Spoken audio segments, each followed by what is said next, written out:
بسم اللہ الرحمن الرحیم۔ آج ہم بات کریں گے نماز عید پڑھنے کا کیا طریقہ ہے۔ یاد رکھیں کہ کوئی بھی کام کرنا ہوتا ہے تو پہلے اس کو سیکھا جاتا ہے، اور ایک ایسی نماز جو سال میں صرف 2 بار ہی پڑھی جاتی ہے تو اس کا طریقہ سیکھنا تو بدرجہ اولا جو ہے وہ ضروری ہے کہ اس کا طریقہ ہمیں سیکھ کر ہی نماز ادا کرنی چاہیے۔ تو سب سے پہلے نماز عید کے لیے ہم نیت کریں گے۔ یاد رکھیں کہ نیت آدمی بول کر بھی کر سکتا ہے اور دل کے اندر ارادہ بھی کر سکتا ہے۔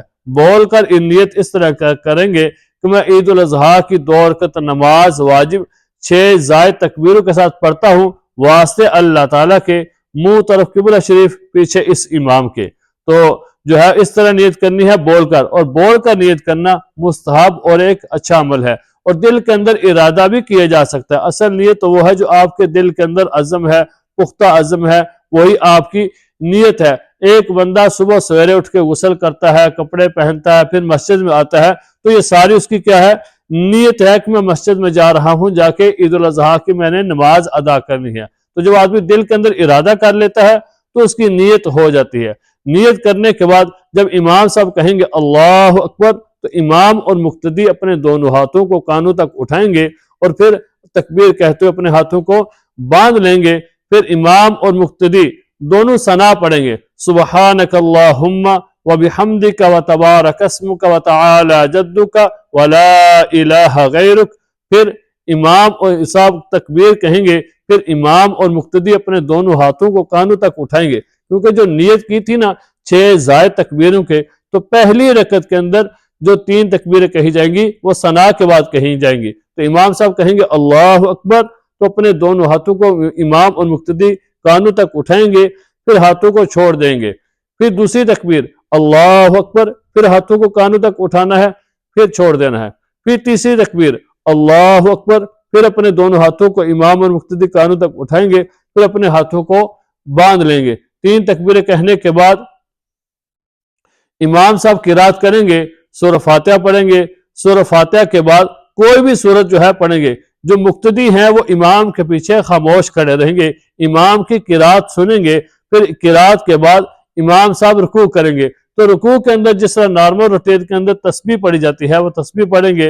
پھر رکوع کے بعد 2 سجدے کرنے ہیں، اور 2 سجدوں کے اندر جو سجدے کی تسبیح ہے وہ تسبیح ادا پڑھنی ہے۔ پھر اس کے بعد تکبیر کہتے ہوئے امام کے ساتھ جو ہے دوسری رکعت کے لیے کھڑا ہو جانا ہے۔ تو پھر امام صاحب دوسری رکعت کو شروع کریں گے سورہ فاتحہ سے، سورہ فاتحہ پڑھنی ہے۔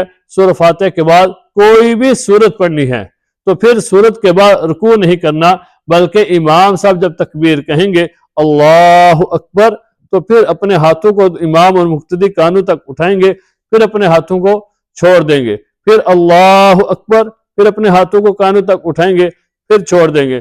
پھر اللہ اکبر، تیسری تکبیر، پھر اپنے دونوں ہاتھوں کو امام اور مقتدی کانوں تک اٹھائیں گے، پھر چھوڑ دیں گے۔ پھر جب چوتھی تکبیر کہی جائے گی تو پھر کیا کرنا ہے کہ امام صاحب کے ساتھ آپ نے رکوع کرنا ہے۔ پھر رکوع کے اندر تسبیح پڑھنی ہے، رکوع کے بعد پھر 2 سجدے کرنے ہیں، اور 2 سجدے کرنے کے بعد پھر جس طرح نارمل روٹین کے اندر نماز کے اندر تشہد پڑھا جاتا ہے، پھر درود شریف پڑھا جاتا ہے، پھر اس کے بعد دعا پڑھی جاتی ہے۔ آپ سلام پھیریں، سلام پھیرنے کے بعد پھر امام صاحب کیا کریں؟ ایک مختصر سی دعا کریں۔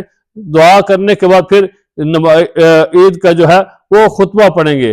تو یہ طریقہ ہے نماز عید ادا کرنے کا۔